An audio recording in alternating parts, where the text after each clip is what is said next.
بسم اللہ الرحمن الرحیم۔ میں ہوں مدثر راجپوت۔ زندگی میں اگر کسی نے کوئی غلطی نہیں کی، اس کا مطلب اس نے کچھ نہیں سیکھا۔ جو کوئی غلطیاں کرتا ہے، اس کا مطلب وہ سیکھنے کی کوشش کر رہا ہے۔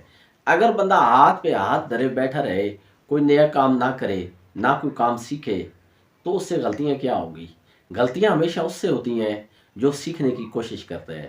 ہمارے ہاں ایک ٹرینڈ ہے کہ جو بندہ زیادہ غلطیاں کرے وہ اس کو ہم برا بھلا کہتے ہیں۔ ٹھیک ہے، مثال کے طور پہ اگر آئنسٹائن نے کوئی چیز ایجاد کی تو اس کے لیے اس نے سینکڑوں مرتبہ کوشش کی ہوگی، ہر بار غلطی کرنے کے بعد پھر کام کیا، پھر غلطی، پھر کام، پھر غلطی، پھر کام، آخر پر اس نے اتنی بڑی ایجادات کر دیں۔